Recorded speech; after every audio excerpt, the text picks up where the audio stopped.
The Secret Portrait. The Discovery. Before we start, just a reminder, if you enjoy this kind of content, subscribe to the channel. Now, let's get to the video. The autumn of 1902 brought with it an unusual chill to London, one that seemed to seep through the very stones of Tower Bridge and into the bones of those who crossed it daily. Margaret Whitmore pulled her woolen shawl tighter around her shoulders as she hurried across the cobblestones, her leather boots clicking against the wet pavement. The fog hung thick over the Thames, muffling the sounds of the bustling city and casting everything in an ethereal, almost dreamlike quality. Margaret was not one to venture out alone in such weather, but circumstances had forced her hand. Her husband, Edmund Whitmore, a prosperous merchant with connections throughout the empire, had been away on business for nearly 3 weeks. In his absence, she had discovered something that would change the course of their marriage forever.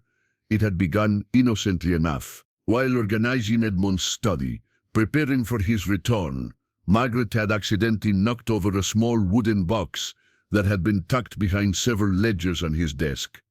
The box had tumbled to the floor, spilling its contents across the Persian rug. Among the scattered papers and business correspondence, one item had caught her eye. Immediately, a photograph, professionally taken, of herself standing beside a man she had never seen before.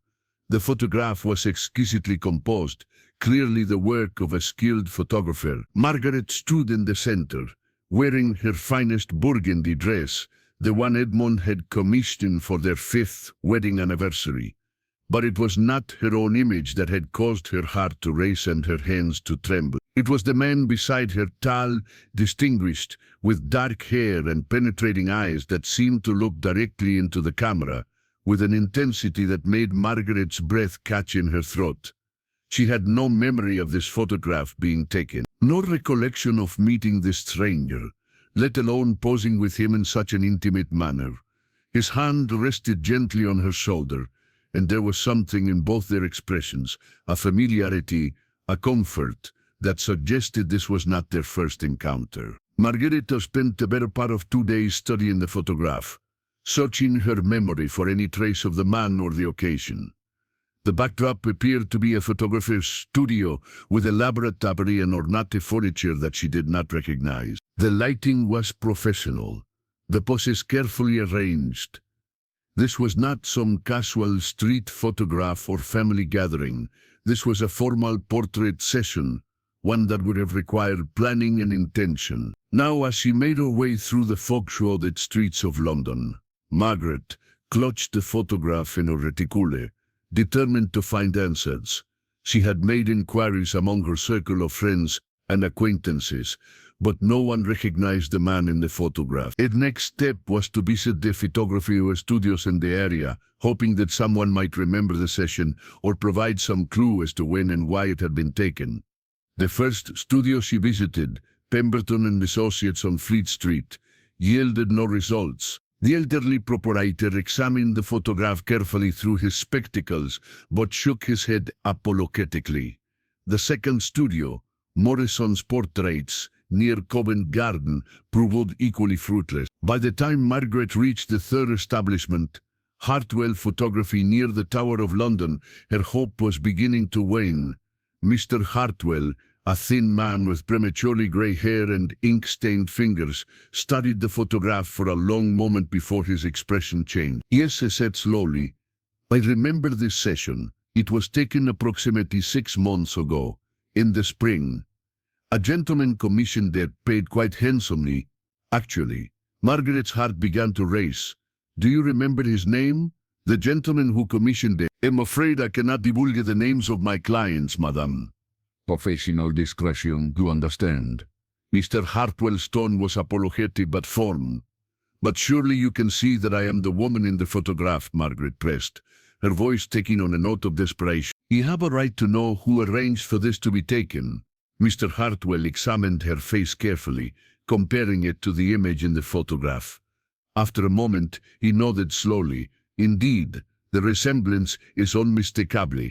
However, I must maintain my professional standards. What I can tell you is that the gentleman was most particular about the arrangements.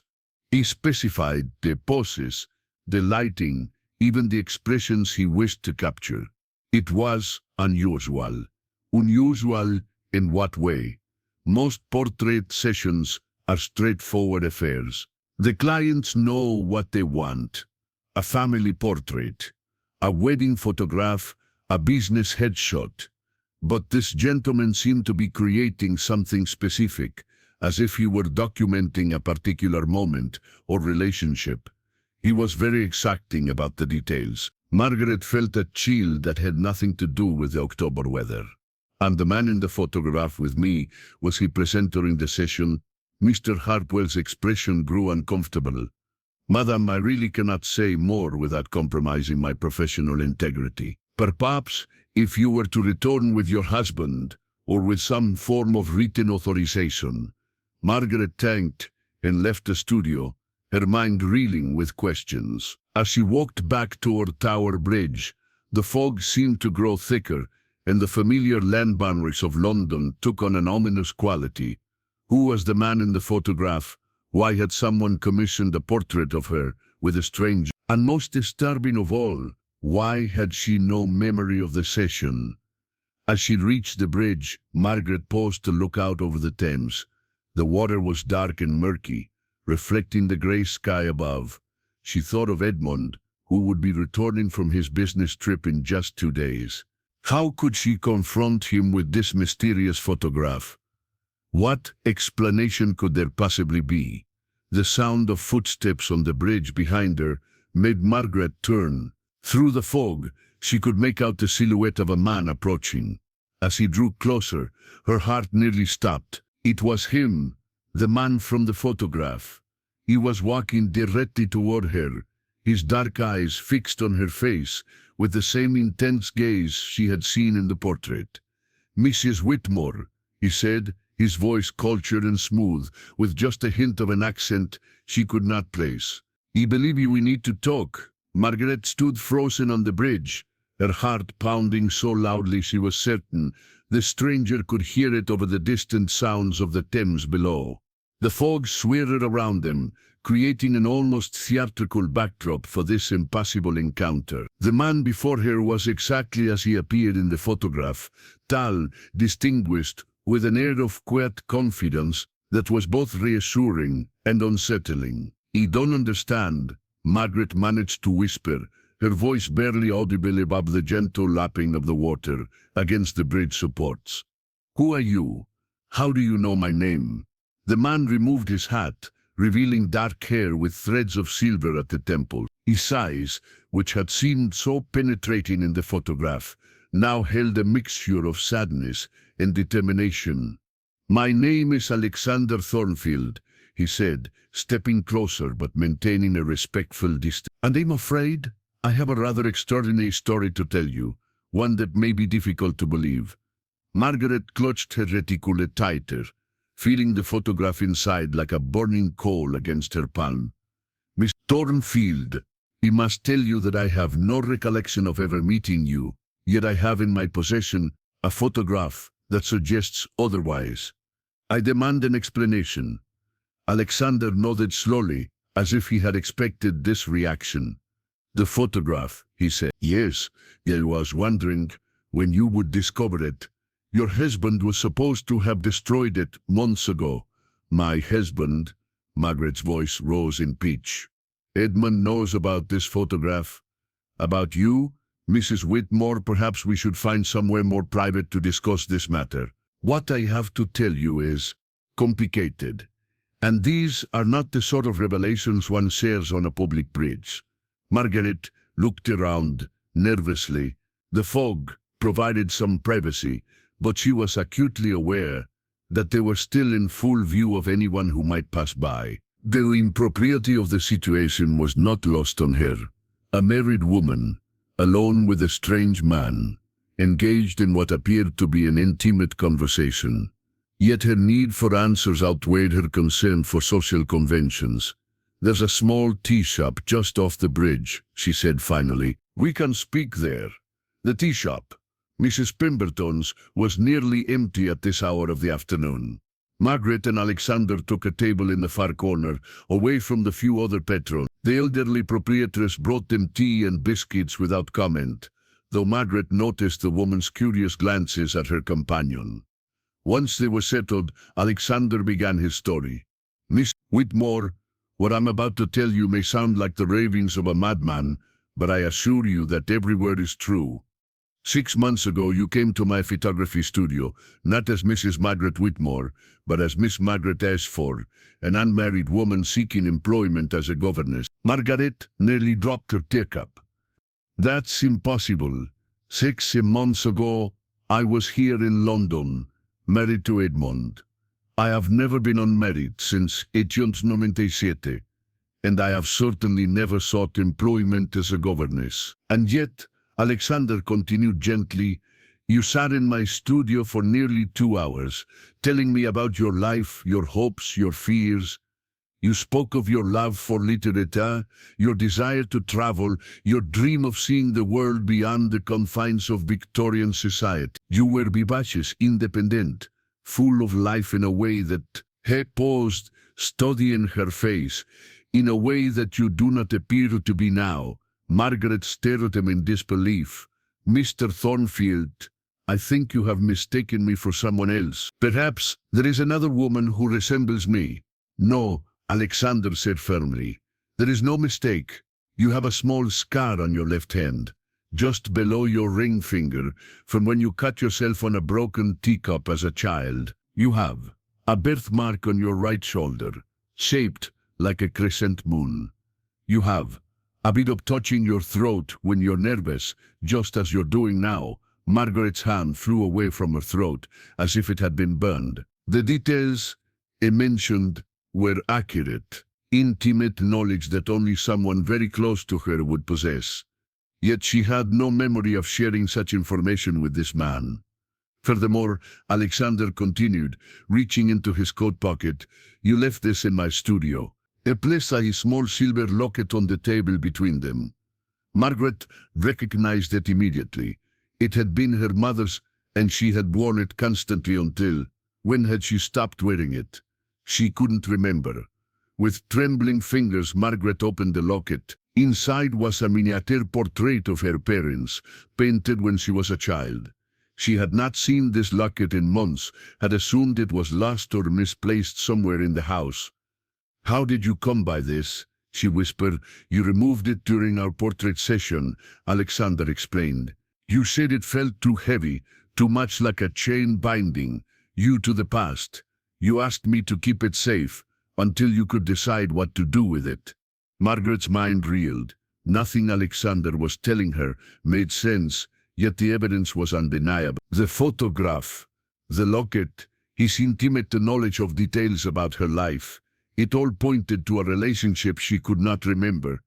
There's more, Alexander said, his voice growing softer. During our conversations, you spoke of feeling trapped, of living a life that didn't feel entirely your own. You mentioned experiencing period confusion, timens, when you would find yourself in places with no memory of how you had gotten there, or discover items in your possession that you didn't remember acquiring. A chill ran down Margaret's spine. She had experienced exactly such episodes, though she had attributed them to the stress of managing Edmond's household and social obligation. There had been afternoons when she would find herself in the garden with no recollection of going outside, or evenings when she would discover books in her room that she didn't remember purchasing. You suggested, Alexander continued, that you felt as though you were living 2 different lives, though you couldn't explain what you meant by that. You seemed to be searching for something, though you weren't sure what. Margaret set down her teacup with shaking hands. Thornfield, even if I were to accept that what you're telling me is true, which I'm not prepared to do, what possible explanation could there be for such a thing? People don't simply forget entire relationships, entire conversations. Alexander leaned forward, his expression grave. Miss Whitmore, have you ever heard of the work being done by physicians like Dr. Pierre Janet in Paris or Dr. Morton Prince in Boston? They're studying cases of what they call dissociation of personality. conditions where a person's consciousness becomes divided, creating what appear to be entirely separate identities within the same individual. The words hit Margaret like a physical blow. She had read about such cases in the medical journals that Edmund occasionally brought home, though she had dismissed them as curiosities, rare abnormalities that had no bearing on ordinary life. "You're suggesting that I have some form of mental illness?" I'm suggesting," Alexander said carefully, "that the woman I met 6 months ago may have been a different aspect of yourself, one that emerges when the constraints of your current life become too overwhelming. The Margaret I knew was seeking freedom, adventure, a life of her own choosing. Perhaps she represents the part of you that your conscious mind has had to suppress in order to fulfill your role as Edmund Wetmore's wife." Margaret stood abruptly, her chair scraping against the floor. Several other patrons turned to look, and she forced herself to lower her voice. "This is preposterous. I am perfectly sane, perfectly aware of my own life and circumstances. What you're describing is impossible." But even as she spoke the words, Margaret felt a nagging doubt in the back of her mind. The lost time, the mysterious items, the feeling of living someone else's life, all of it resonated with a truth she was reluctant to acknowledge. Alexander rose as well, his expression sympathetic. "I understand your reaction, Mrs. Wetmore. When I first realized what was happening, I too found it difficult to accept, but I've spent months researching this condition, consulting with physicians, trying to understand. The woman I knew, the woman in that photograph, she was real as you are now. And I believe she's still there, somewhere inside you, waiting to be acknowledged." Margaret gathered her things, her mind spinning with confusion and fear. "I need to go. This conversation it's too much. I need time to think." "Of course," Alexander said, placing some coins on the table for their tea. "But Mrs. Wetmore, there's one more thing you should know. The reason I sought you out today, the reason I've been watching for you, your husband, knows about your other self, and I believe has been taking steps to ensure that she never emerges again."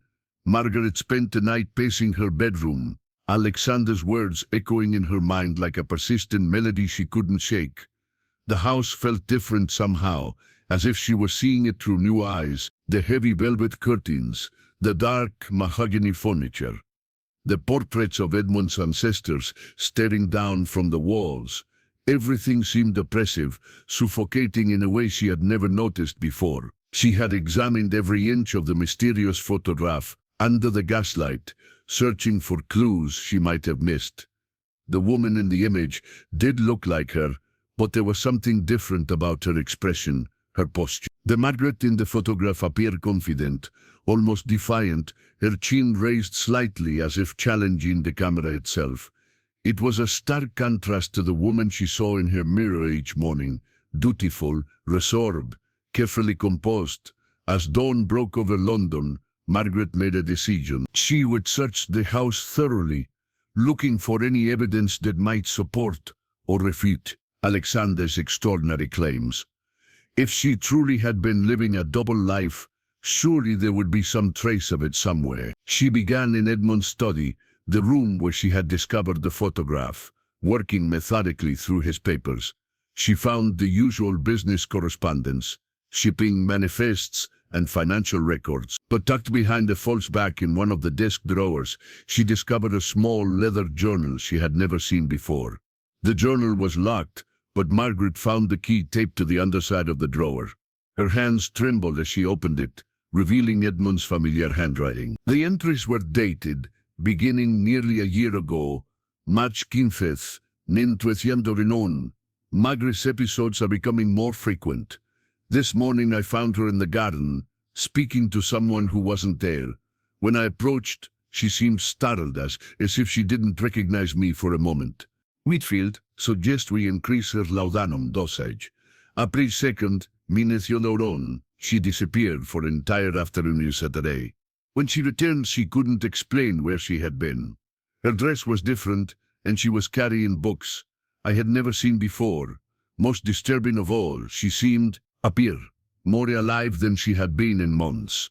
May din tiran. Mention tonight you're done. I've hired Mr. Jameson to follow her discreetly when she goes out alone. His reports are troubling.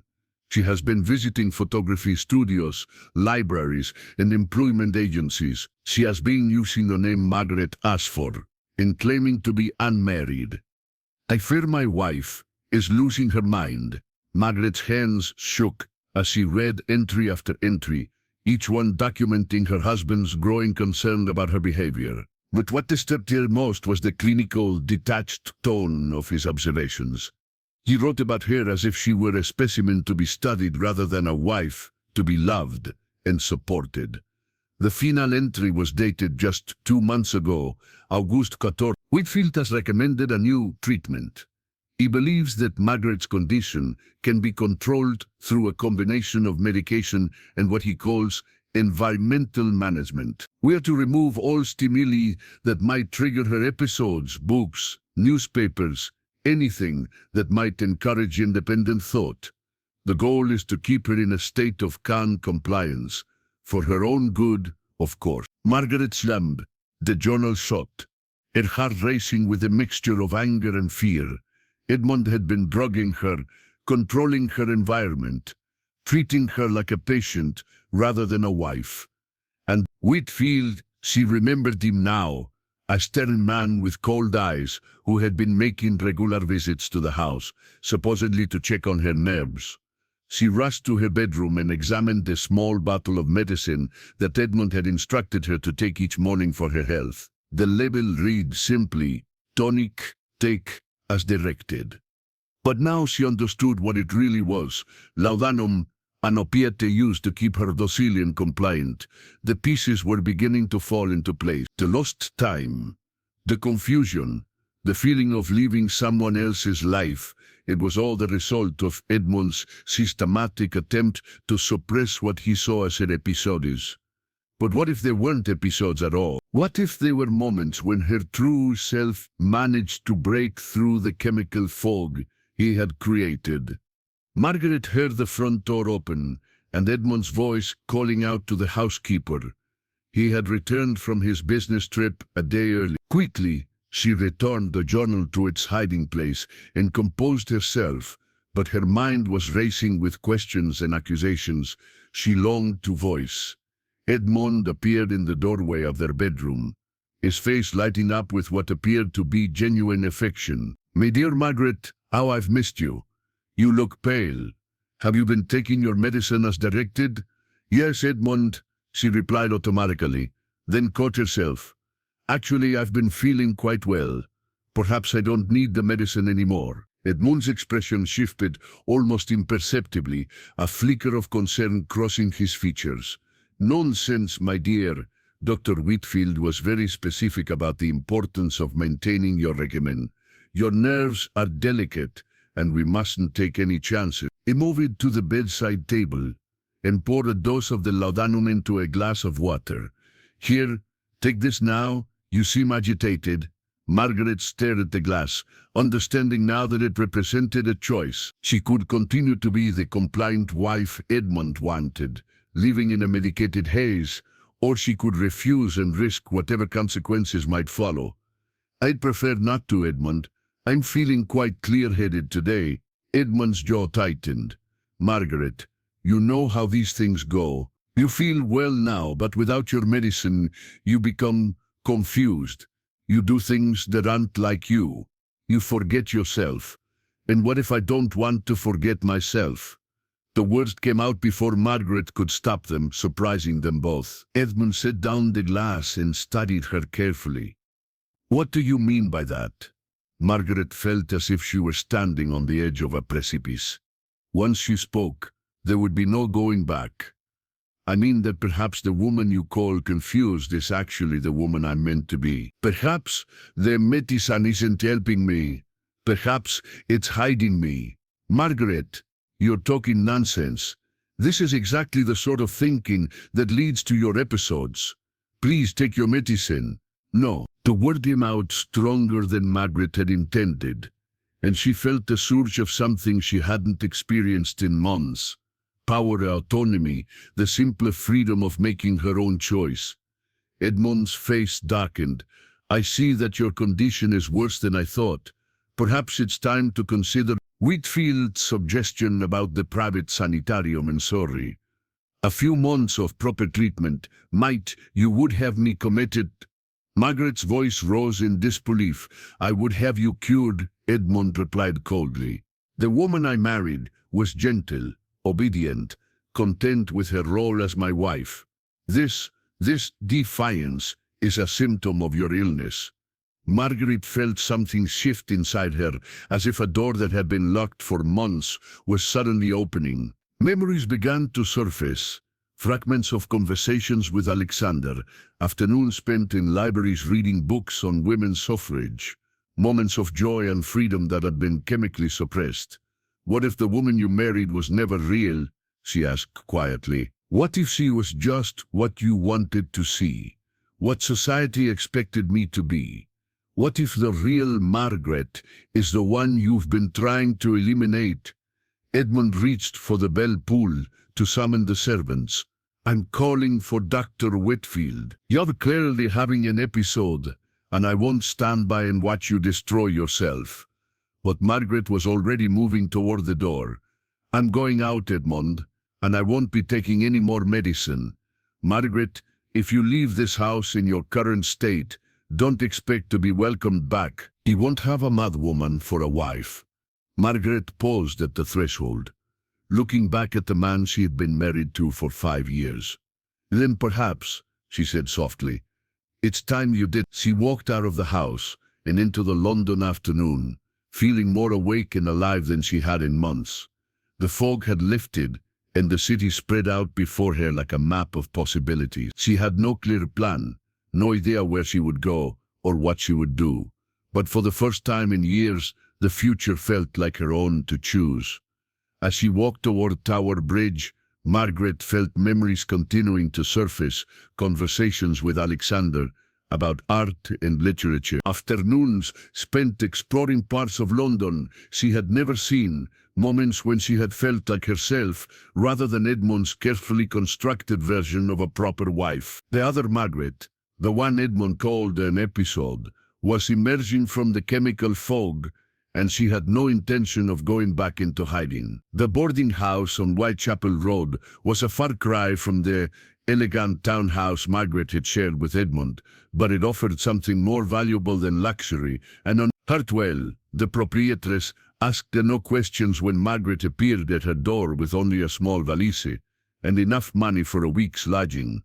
She simply showed her to a modest room on the second floor and left her to settle in. Margaret sat on the narrow bed, still wearing the fine dress she had fled in, and tried to process the enormity of what she had done. She had left her husband, her home, her entire life, based on the word of a stranger and fragments of memories that might or might not be real. Yet despite the uncertainty, she felt more herself than she had in months. A soft knock at the door interrupted her thoughts. Margaret opened it to find a young woman about her own age, with auburn hair and intelligent green eyes. "Begging your pardon, miss," the woman said, "but Mrs. Hartwell thought you might like some tea. I'm Sarah Collins, from the room next door." Margaret accepted the offered cup gratefully. "Thank you. I'm Margaret Ashford." The name came naturally, as if she had used it many times before. Sarah's eyes widened slightly. "Margaret Ashford, but I thought, that is, didn't you used to lodge here before?" "About 6 months ago." The confirmation hit Margaret like a physical blow. Yes, I believe I did, though I'm afraid my memory of that time is somewhat unclear." Sarah studied her with concern. "Are you quite well, miss? You look pale. Perhaps you should sit down." Margaret sank into the room's single chair, her mind reeling. "Sarah, I know this may sound strange, but could you tell me what you remember about my previous stay here? Anything at all might be helpful." Sarah perched on the edge of the bed, her expression thoughtful. "Well, you were here for about 2 months, spring into early summer. You were looking for work as a governess, I believe. You spent most of your time reading or writing in that little notebook you carried everywhere. You seemed different from most ladies of your class, more independent, if you don't mind my saying so. Different how? Well, you weren't afraid to walk the streets alone, for one thing. You'd go out at all hours, exploring the city, visiting museums and libraries. You talked about wanting to see the world, to make your own way in life. Most ladies of breeding wouldn't dream of such things, but you seemed to relish the freedom. Margaret felt a strange sensation, as if she were hearing about someone else's life, yet the details resonated with something deep inside her. Did I mention anything about my family, my background? Sarah frowned. That's the odd thing. You were always vague about your past. You said you'd been living a life that wasn't really yours, that you needed to discover who you truly were. I thought perhaps you'd had some sort of falling out with your family. And did I mention anything about a photographer? A man named Alexander Thornfield? Sarah's face brightened. Oh yes, Mr. Thornfield. You spoke of him often. He was teaching you about photography, wasn't he? You seemed quite taken with the art form. You said it was a way of capturing truth, of preserving moments that might otherwise be lost. Margaret felt pieces of a puzzle clicking into place. The woman Sarah described sounded like someone she might have been, or could be, if freed from the constraints of her marriage to Edmund. But how had she managed to live this double life without any conscious memory of it? Sarah, did I ever seem confused? As if I didn't remember things clearly? Well, now that you mention it, there were times when you seemed a bit scattered. You'd sometimes start to tell me something, then stop mid-sentence as if you'd forgotten what you were saying. And once or twice you seemed surprised to find yourself here, as if you'd expected to wake up somewhere else entirely.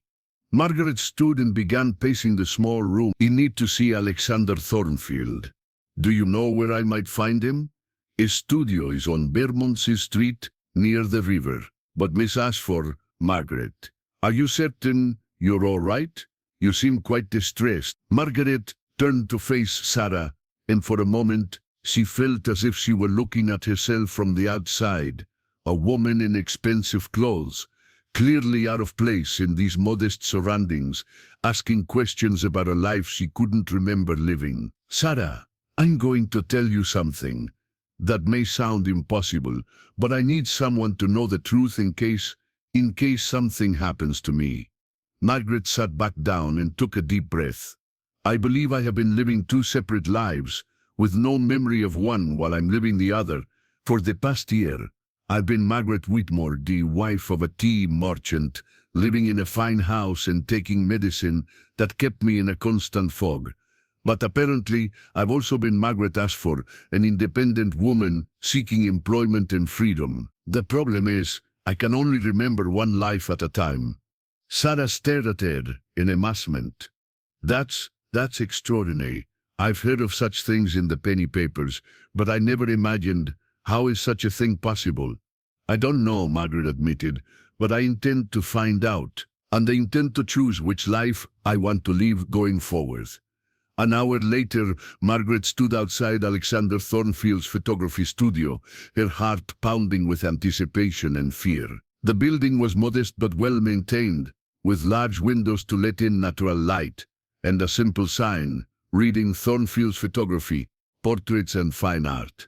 She knocked on the door, and after a moment Alexander himself answered. His face showed a mixture of relief and concern when he saw her.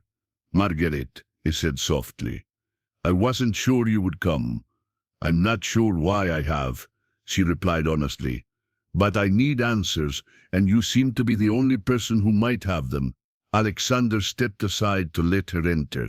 Their studio was exactly as she had imagined it from the photograph, elegant but comfortable, with carefully arranged furniture and backdrops for portraits. But as she looked around, Margaret felt a strange sense of familiarity, as if she had been here many times before. "You remember this place?" Alexander observed, watching her face carefully. "Not exactly remember," Margaret said slowly, "but it feels right. Familiar in a way I can't explain." Alexander led her to a small sitting area in the corner of the studio. Margaret, what I'm about to show you may be difficult to see, but I think it's important for you to understand the full scope of what's been happening. Ed retrieved a portfolio from a nearby cabinet and opened it on the table between them. Inside were dozens of photographs, all of Margaret, but not the Margaret she knew from mirrors and formal portraits. This Margaret was vibrant, expressive, caught in moments of genuine emotion and spontaneous joy. These were taken over the course of several months, Alexander explained. You came here regularly, sometimes for portrait sessions, sometimes just to talk. You were learning photography yourself, actually. You had quite a talent for it.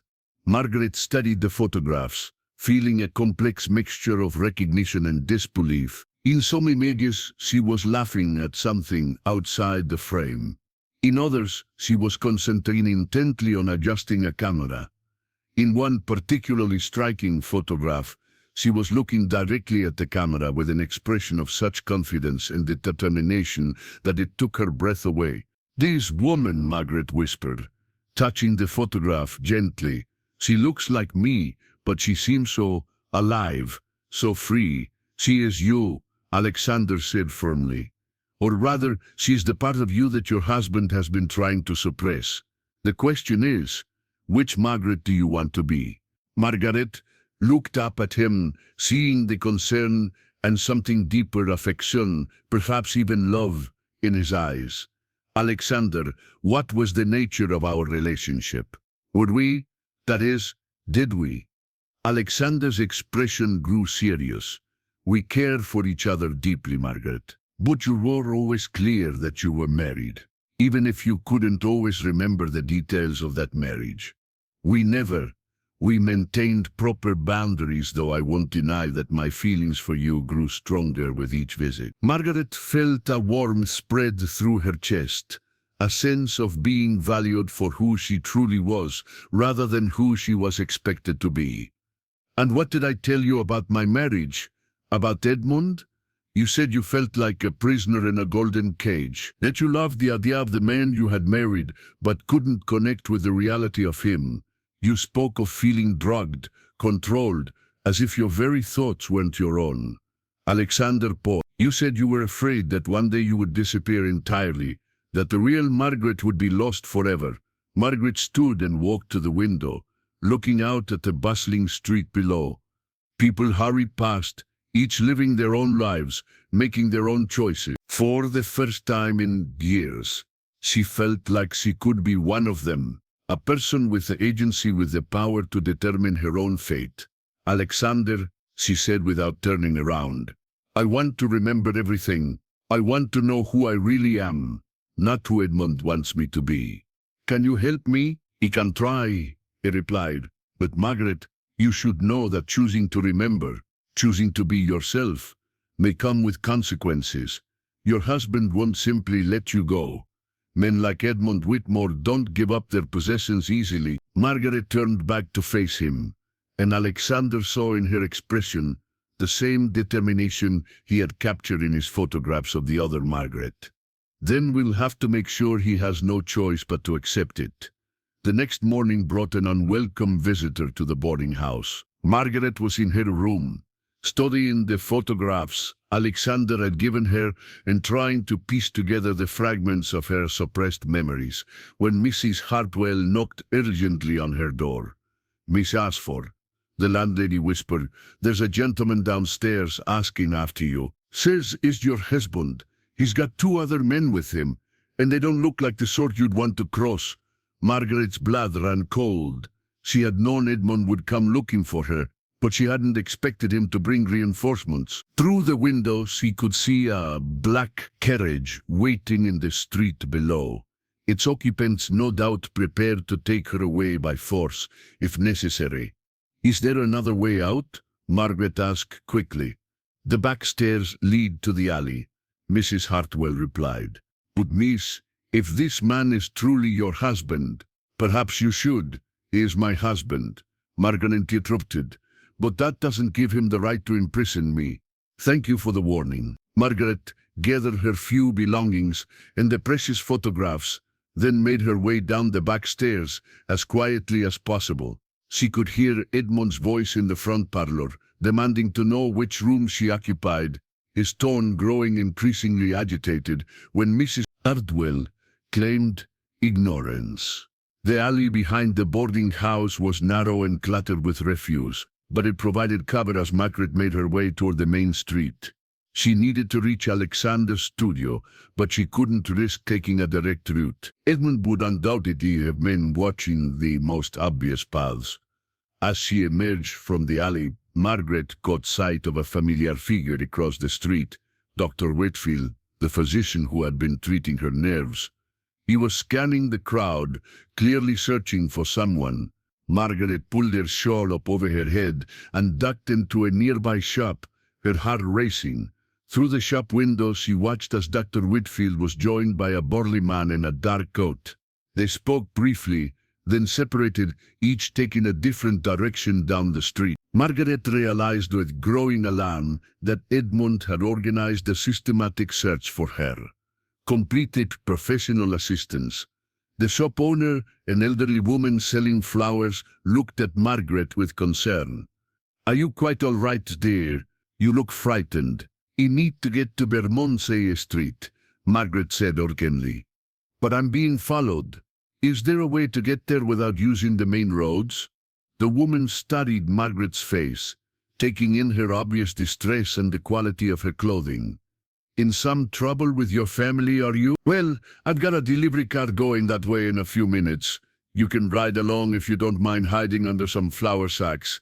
Margaret accepted the offer gratefully and soon found herself bouncing along London's back streets, hidden beneath bundles of roses and carnations. The journey gave her time to think about what she would do once she reached Alexander's studio.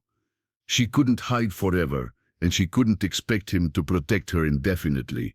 She needed a more permanent solution. When the cart reached Bermondsey Street, Margaret thanked the flower seller and made her way quickly to Alexander's studio. She found him in his dark room, developing photographs, but he immediately stopped his work when he saw her distressed state. "Margaret, what's happened?" She told him about Edmund's search party and Dr. Whitfield's involvement. Alexander's expression grew increasingly grim as she spoke. "I was afraid of this," he said when she finished. "Your husband isn't just looking to bring you home, he's planning to have you committed." Whitfield specializes in cases of what he calls female hysteria. Once you're in his care, Edmund will have complete control over your treatment and your future. Margaret felt a chill of fear. "But surely there are legal protections." "Not for married women," Alexander said bluntly. "Legally, you're Edmund's property. He has the right to make medical decisions on your behalf, especially if a physician supports his claims about your mental state." Margaret sank into a chair, feeling trapped. "Then what can I do? I can't go back to being drugged into compliance, but I can't run forever either." Alexander was quiet for a moment, then moved to a cabinet and retrieved a thick folder. "There might be another option," he said slowly, "but it would require considerable courage on your part." He opened the folder, revealing a collection of documents, photographs and handwritten notes. "For the past several months, I've been documenting your case, not just photographically but medically and legally as well. I've been corresponding with physicians in Paris and Boston who are studying cases like yours. They believe that what you're experiencing isn't madness at all, but a natural response to psychological trauma." As Margaret leaned forward, studying the documents. "What kind of trauma?" "The trauma of being forced to suppress your true nature," Alexander explained. "According to these physicians, when a person's authentic self is incessantly denied or punished, the mind sometimes creates a separate identity to preserve that authentic self. It's not madness, it's survival." Margaret felt a surge of hope. "And these physicians would testify to that?" "Dr. Pierre Janet has already written a letter supporting your case," Alexander said, producing a document with an official letterhead. is that your condition is not only treatable without confinement, but that forced institutionalization would likely make it worse. But would an English court accept the testimony of foreign physicians? Alexander smiled grimly. That's where the other part of my plan comes in. I've also been documenting Edmond's treatment of you. The unauthorized medication, the isolation, the systematic suppression of your interests and autonomy. What he's been doing could be considered a form of imprisonment, possibly even poisoning. Margaret stared at him in amazement. You've been building a legal case?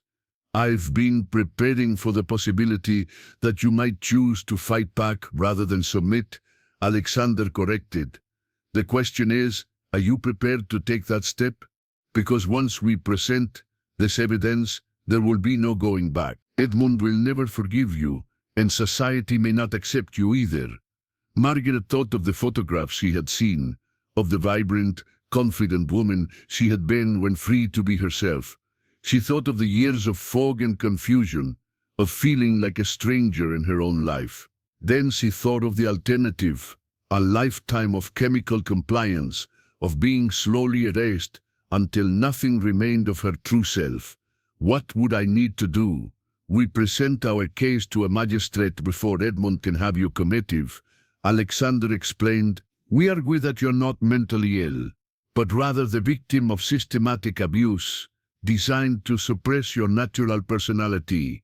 We request legal separation from your husband and protection from further medical intervention. And if we lose, Alexander's expression was grave. If we lose, you'll likely spend the rest of your life in an asylum. And I'll probably face charges for interfering with a husband's legal rights over his wife. Margaret stood and walked to the window, looking out at the Thames flowing past. The water was clearer today, reflecting the afternoon sunlight, like a ribbon of silver. She thought about the woman in the photographs, the woman who had stood in this very studio and spoken of dreams and freedom. That woman deserved the chance to live. Alexander, she said, turning back to face him. I want to fight. I want to be the woman I was meant to be, not the woman Edmond tried to create. Whatever the risks, I'd rather face them as myself than spend another day living as his carefully constructed version of a proper wife. Alexander nodded, his expression mixing admiration with concern. Then we'd better move quickly. I have contacts at the magistrate's office who can arrange an emergency hearing. But Margaret, once we do this, Edmond will know exactly where to find you. We'll need to be prepared for his response. As if summoned by their conversation, a loud knock echoed through the studio. Alexander and Margaret froze, looking at each other with shared understanding. Edmond had found them. Mr. Thornfield, came Edmond's voice through the door, cold and authoritative. I know my wife is in there. Open this door immediately, or I'll have the police break it down. Margaret felt her newfound resolve waver for a moment, then strengthen. She was tired of running, tired of hiding, tired of being afraid. It was time to face Edmond as the woman she truly was. Open the door, Alexander, she said quietly. It's time for the truth. Alexander opened the studio door to reveal Edmond Whitmore standing with Dr. Whitfield and two constables. Edmond's face was a mask of controlled fury, while Dr. Whitfield carried a leather medical bag and wore the expression of a man accustomed to dealing with difficult patients. Margaret, Edmond said, his voice deceptively calm, you've caused quite a disturbance. Dr. Whitfield is here to help you. You're clearly having another episode. Margaret stepped forward, positioning herself between Alexander and the men at the door. I'm not having an episode, Edmond. For the first time in months, I'm thinking clearly. Dr. Whitfield opened his bag and began preparing a syringe. Miss Whitmore, you're obviously in a state of acute agitation. This medication will help calm you so we can transport you safely to a facility where we see proper treatment. I don't want your medication, Margaret said firmly. And I don't want your medication, Margaret said firmly. And I don't want your treatment. I want to be left alone to live my own life. Edmond's composure cracked slightly. Your own life? Margaret, you're a married woman. Your life is with me, in our home, fulfilling your duties as my wife. This fantasy you're living is exactly the sort of delusion Whitfield warned me about. Is it a delusion to want to read books?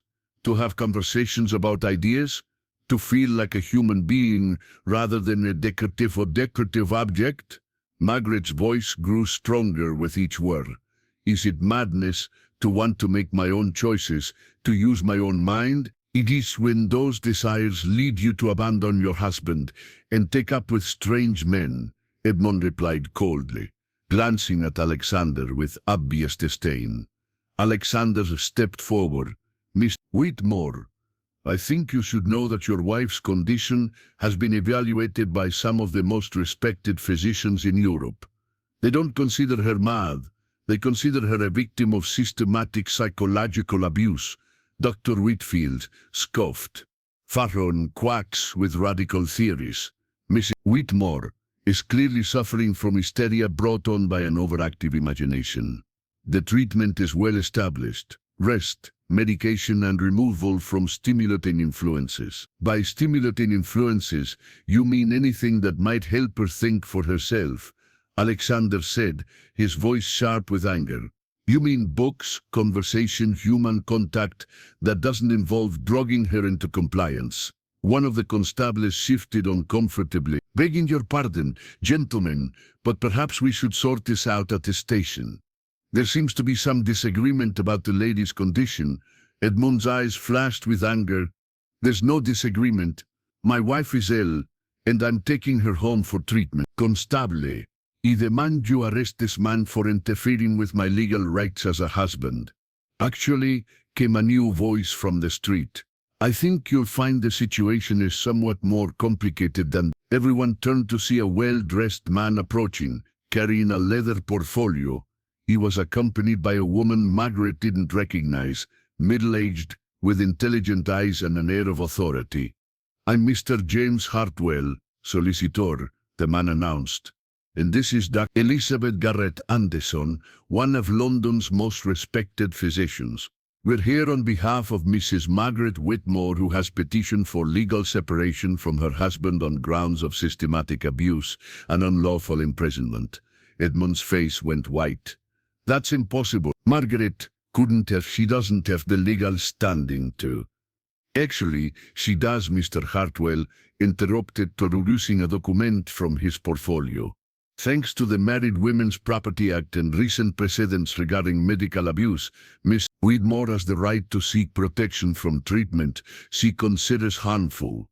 Dr. Anderson has examined the evidence of Mrs. Whitmore's treatment and is prepared to testify that the medications and isolation imposed upon her constitute a form of torture. Anderson stepped forward, her voice calm yet authoritative.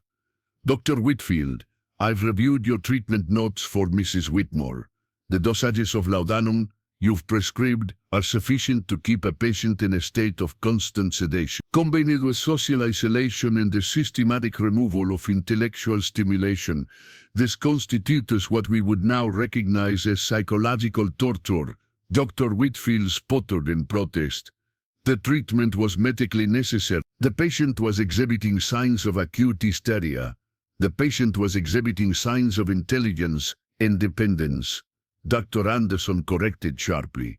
Qualities that, while perhaps inconvenient for her husband, are not symptoms of mental illness. Margaret felt a surge of gratitude and amazement. Somehow, Alexander had managed to arrange not just legal representation, but medical support from one of the few female physicians in London. She was no longer facing this battle alone. Edmund turned to the constables, his voice desperate now. This is preposterous. These people have clearly influenced my wife, filled her head with radical ideas. She needs medical treatment, not legal intervention. Mr. Hartwell produced another document. Mr. Whitmore, we also have evidence of your systematic deception regarding your wife's condition. This journal, written in your own hand, document your deliberate efforts to suppress your wife's personality. through medication and isolation. What you describe as medical treatment, the law would recognize as unlawful imprisonment. Edmund's eyes widened as he recognized his own journal. How did you? It's private property. It was found among your wife's belongings, Mr. Hartwell replied smoothly. As evidence of the abuse she suffered, it's now part of the legal record. Margaret stepped forward, feeling stronger and more confident than she had in years. Edmund, you want you to understand something. The woman you married, the quiet, compliant wife you thought you had, she was never real. She was a performance, a role I played, because I thought it was what I was supposed to do. But the woman I really am, the woman you've been trying to eliminate with your drugs and your doctors, she's not going away. She's here to stay. Edmund stared at her as if seeing her for the first time. Margaret, you can't be serious. You are throwing away everything. Our marriage, your position in society, your security for what? For this fantasy of independence. I'm choosing truth over comfort. Margaret replied, I'm choosing to be myself rather than your idea of what I should be. And yes, Edmund, I'm choosing freedom over security, even if that freedom comes with risks. Dr. Whitfield made one last attempt to assert his authority. Mrs. Whitmore, you're making a terrible mistake. Without proper medical supervision, your condition will only worsen. You'll regret this decision. Margaret looked at him with something approaching pity. Doctor, the only thing I regret is the years I spent believing that my desire for intellectual freedom was a form of madness. I'm not sick. I was simply trapped in a life that wasn't mine. The senior constable, who had been listening to the exchange with growing interest, finally spoke up. It seems to me that this is a matter for the courts to decide, not for us to sort out in the street. Whitmore, if you wish to contest your wife's petition, you'll need to do so through proper legal channels. Until then, the lady appears to be of sound mind and free to make her own choices. Edmund's face was a mask of fury and disbelief. This isn't over, Margaret. You'll come crawling back when you realize what you've given up.